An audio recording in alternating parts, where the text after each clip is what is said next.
Hey everybody, welcome back to the New York Stock Exchange. My name is Dave Vellante, and you're watching our Mixture of Experts series, NYSE Wired and theCUBE. We're here overlooking the options exchange at the prestigious Buttonwood podium. We've got some big news here. Ashutosh Garg and Varun Kacholia are here. Ashutosh is the CEO, Varun is the CTO, and they are co-founders of a company called Viven. The company is emerging from stealth with a $35 million funding round, and they're bringing, get this, AI digital twins to the enterprise, something that we have talked about incessantly on theCUBE. Super excited to have you guys here. Thanks so much for making some time for us. Thank you. Thanks, Dave, for this opportunity. Super excited to be here today with you all. Yeah, and congratulations. I think this is your third startup that you guys have done. You launched a couple of unicorns, Eightfold and Blue Reach. So I got to ask you, as founders, co-founders, why did you start Viven? I think we are living in an unprecedented time. The art of possibility with AI is enormous. It's bigger than ever. Both of us started our careers at Google, where we led the personalization efforts, search efforts, and over the years we have led personalization across a variety of companies. But when the generative AI came in and we look at what is the art of possibility, what struck us as today, the way it is unimaginable to get out of the home without a cell phone. In near future, we will have our digital twin with us 24/7, making us smarter, making us better, making sure that each and every one of us have more time to do more things, more important things. And we felt this is the time when we have to come and do this thing. So we've, and I want to bring Varun into the conversation and sort of have you talk about the tech behind Viven. But when we think of the future of agentic, we think of building a digital representation of the enterprise. If I understand it correctly, you're building digital representations of people within the enterprise. What is this new category like? What's the technology behind it? Varun, I wonder if you could describe that. Yes, absolutely. There are a lot of agentic approaches that try to take the general purpose large language model and deploy within enterprise. But every enterprise, every organization has its own processes, its own values, its own systems, and every individual brings their own skills and strengths as well. Capturing that context, capturing that knowledge, and enabling that across the organization is what we have built via digital twins at Viven. So how do you, so if I've got, I love this because you're taking the tribal knowledge of the organization and giving it, context, giving it memory. So when Joe leaves the company, the IP and the knowledge doesn't go with Joe. But so how do you harmonize, and do you do this, all that data that's sitting in different places and different buckets, which today sits in applications or data stores, people's heads, there's different things mean different things to different people. How do you harmonize all that? Is that part of the secret sauce? Is that what you're actually doing? Yes, absolutely. If you look at the last 10 years, enterprise SaaS has really digitized a significant amount of data, but all of the data is truly disconnected and like accessible in a limited fashion. We have brought it together in a way that not only provides that continuity, but also rethinks the privacy and access control privileges. The example that you gave of when John moves teams or is unavailable for some period of time or long periods of time, how can we provide that knowledge and context in a seamless way that earlier was only accessible to John? So yeah, we have built an infrastructure that supports it, that truly brings all this across the different services that an organization uses, and we do it in a very highly secure, compliant way, all the way from organizations able to host it on their own VPC in cloud or even on-prem. So Ash, you describe Viven's digital twins more than just assistants. They're essentially mirror images, digital counterparts. So you're capturing how people think, how people make decisions. Are you defining a new category? as CEO, you know, it's a challenging thing to do, but it's also an ambitious and exciting thing to do. So are you defining a new category, and what in your view makes this transformative for enterprises? It's a great question. Creating a new category is always hard, but this is the third time we will be creating a new category, whether it was at Bloomreach, digital experience category, to talent intelligence platform category at Eightfold. So kind of familiar with that part. But here are two examples for you. Just before this interview, I went to my own digital twin and asked, what are the stories I should share with Dave as I'm going on the camera? And it helped me prepare much better for this conversation. Second example is, I was driving in the morning and suddenly it struck me what is happening with this customer. Have we followed up or not? Now I can go and wake up someone at 7 a.m. or I can just ask their digital twin, what is going on with this customer? Have we followed up or not? How are the conversations progressing? Okay. And I got the answer in real time from the digital twin of my account representative. Okay, so on the former question, I could ask that of an LLM and get an answer. I presume your answer is going to be more in context and more aligned to the way I think, my brain, my digital self. The latter requires a proprietary data set, which is really interesting because now I can unlock that propriety for my competitive advantage. Can you explain that a little bit further? Excellent. And that is where we have focused on, is that how can we make each and every employee in an enterprise accessible 24/7? So what we do is we build a model of each person by taking all the data that this person has, but then giving them full control over what data about them should be private, what can be shared, with whom, under what context. Privacy is not one size fits all. It is a function of your relationship. It is a function of the context. So we do that.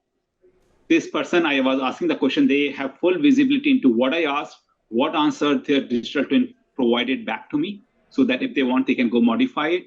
I can follow up with them. If it crosses the boundaries of their personal privacy, it won't answer that. So if I ask, what is your compensation? It will be like, no, sorry, I can't tell you that. Right, so you've built in those guardrails, as they say. Okay, so everybody I think clearly understands the problem that you're solving. I'll call it the enterprise memory problem. Every organization struggles with losing that tribal knowledge when people move on. So what's the secret sauce, Varun, behind this? How do you actually technically solve that institutional memory gap? And how do you sort of measure success? I would say there are like three components of this. The first, as you touched on earlier, is really the massive amount of data that is segregated and like there in every organization. Today, this data is locked in its own ways. So we have brought it together. We have made it accessible with the right privacy controls and security and compliance as well. The second is really how do you truly understand the work, the way of thinking, the context of every person in the organization, the strengths that they bring in. And as the amount of data is increasing, like today, many of our meetings are being transcribed as well. So this really helps build a lot more accurate understanding of that individual along with the context that they have. So that is something that we have uniquely built. And then the final is how do we make this as a platform that is accessible for multiple different use cases? The use cases that Ashutosh shared with you earlier around hey, I can ask my own digital twin or I can ask an account representative. But there are just so many more things that can just seamlessly fit in the flow of work. If you're on a vacation, today the auto vacation responders are very simple and vanilla, but can they be a lot more intelligent and done it in a far more easy way? And those are some of the the three components of how we have built this digital twin infrastructure. Okay, so if I understand it correctly, you're blending personalized language models, highly specialized and personalized, with what I'll call agentic workflows. So my question is, how do your digital twins interpret and ingest activities like processes, and how does that fit in to the whole agentic vision? Ashutosh, maybe you could take that. Absolutely. Yeah. So, I mean, within an enterprise, we integrate with every enterprise system they have, whether it is the Salesforce for CRM, whether it's Jira for bug tracking, ticketing system, whether it is Asana for project management from your email, Teams, Slack, Zoom meeting transcripts, team transcripts, WebEx, we integrate with all those things. Then we effectively look at the activity of each person over time to build a model around them, what actions they have taken, how they have responded to a message, who they have followed up, who they have not followed up, which part of the conversations they are in and they are not. We use that to build a memory of a person, a context of a person, and a language model around that person. So one very interesting example for you is that for the same question, you might go to your general counsel or you might go to your CFO, and the response you are looking for is different. So it's not about generic enterprise knowledge, it is about the knowledge and experience of that person. I may go to 5 people to get 5 different answers to triangulate. So that is what this enables. I want to come back to privacy, security. I mean, it's obviously got to be a huge issue for your customer. I'm sure you get this question all the time. How do we? You gave a good example before on compensation, but there's IP leaks. And a lot of times, adoption of new tech generally, I'm sure AI specifically, it hits speed bumps over privacy, compliance, legal issues. So you've built your company to run inside of an enterprise's own cloud or even on-prem, I believe, correct? It's a hybrid model, so I can have more control there. So that deployment flexibility is part of the trust model, but you've got this other kind of pairwise privacy concept, this framework that you've developed. And I'm curious as to how that's playing out, how you're proving it out, because I could see a lot of companies saying, well, sounds good, but I'm really afraid that something's going to go wrong. So how do you deal with that, both technically, culturally, and what are you finding in early trials? So, Dave, great question. You're right. Privacy and security are at the heart of the problem that we are solving. Today, we have customers from small startups to large public companies, financial services institutions using us and seeing great success. And it all starts by building with the trust with the employees of that company. The first and foremost thing we have done is we have a guideline around how you adopt this piece of technology. You start by yourself, you build your own digital twin, you get comfortable with it. Once you are comfortable with it, that is when you start giving access to other people of your twin. And now you control what all information you're sharing with them. You can take both a blacklist approach or a whitelist approach. Whitelist approach is, this is the part of my knowledge, my information, my experiences that can be shared by others. And this is a part of the knowledge and experiences that I have that should never get shared with anyone. So another example will be the conversation that I'm having with my spouse should never get shared with anyone. It's just private to me. Third is, as an organization, you can set your own guardrails to say that how information should flow within the organization. Then it's also a function of relationship between individuals. My manager will have certain level of access to my data, whereas I will have a different level of access to my manager's data. So this is the big IP that we have built at Viven and unlocking the art of possibility with digital twin. I think to add on top of it a little bit more, of course, you covered the infrastructure pieces on-prem or customers cloud. We also have, as part of Eightfold, extensive experience. We are we have achieved IL4 FedRAMP security certification. Those are many of those learnings and best practices we have built right into the Viven platform. And fundamentally, access control as it is currently implemented in many organizations, is problematic in its own ways. Often, there are certain documents that do not have access that they should, or some which are inadvertently left open and accessible to others.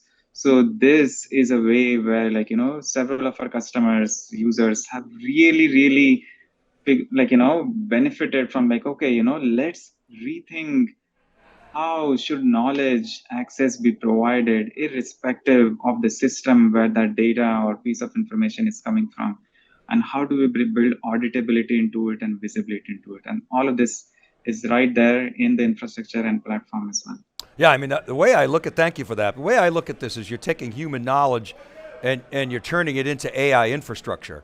I mean, and I'm thinking that through. So that means that as an organization, I can scale without labor costs, which is a very powerful, that brings in software like marginal economics and learning curve dynamics to all parts of the company, not just IT, in all industries.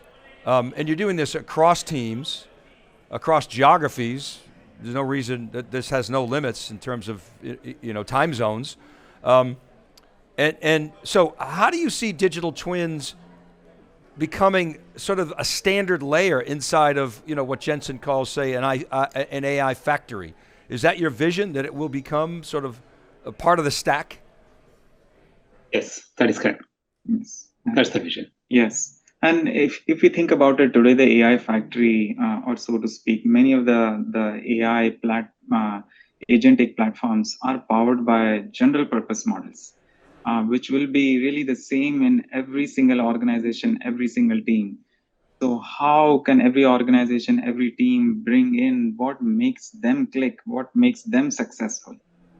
And it is truly the knowledge, the expertise of every individual accumulated through the lifetime of the organization, not just the current snapshot that we have today. So this is yeah, we are absolutely have this vision, and we are set up for that. I got to ask you about the future of work, hot topic. Of course, people are going to be concerned about losing jobs, but let's agree that we're going to actually create more jobs over the in the fullness of time. So we'll align on that front if that's okay. But the future of work in this era, I mean, if every employee and every team has a digital twin, what does that mean for the way work is structured, the way that processes are maybe created on the fly? Are we entering sort of a new era of work? Clearly we are, but how do you see that evolving? Where essentially, I mean, knowledge is this sort of durable, autonomous asset of an organization. How will that affect future of work in your vision? So, as co-founders of Eightfold, we spend a lot of our time thinking about future of work, how organizations are set up.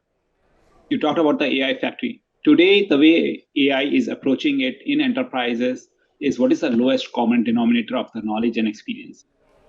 They are not talking about how do we multiply each and every one of us. Most people at work are overworked. They don't have time for things. We are spending our time on mundane tasks versus strategic initiatives.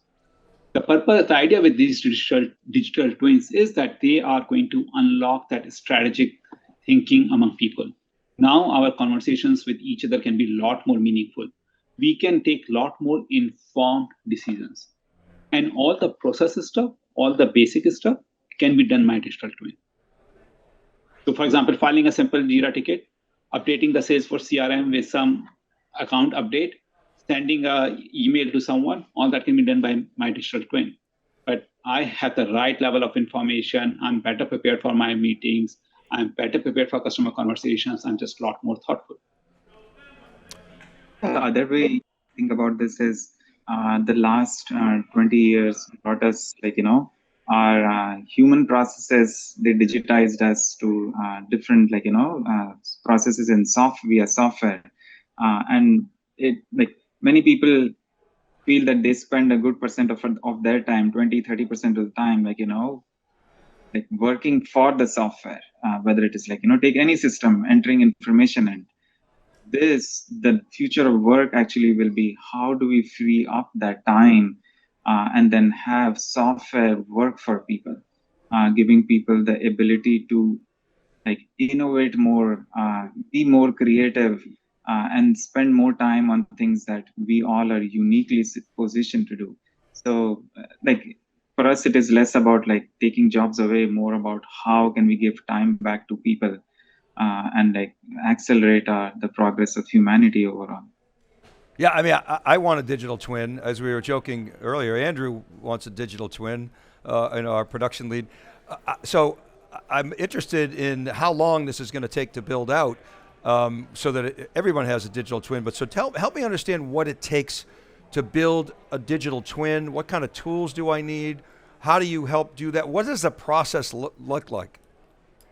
So, depending upon the setup and the infrastructure of the company, today we already have numerous customers using us who are global enterprises with hundreds of thousands of employees.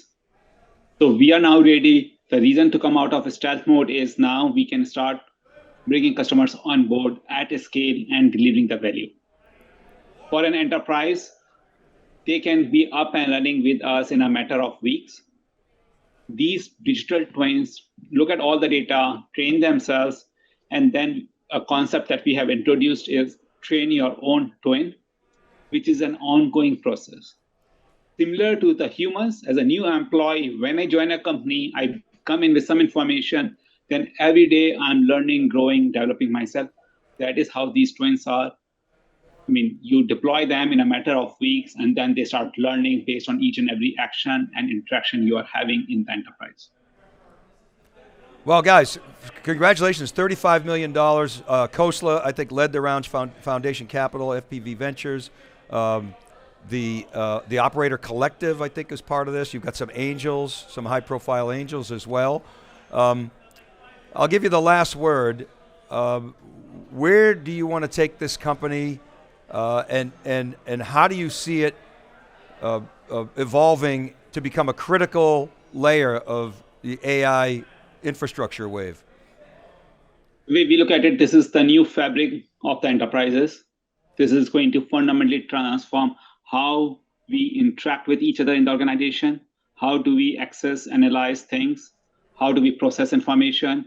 And how we take actions. The future is super bright with Viven. And thank you for this opportunity today. Super excited to work with you all. Well, and Dave, we talk about you becoming our customer. Yeah.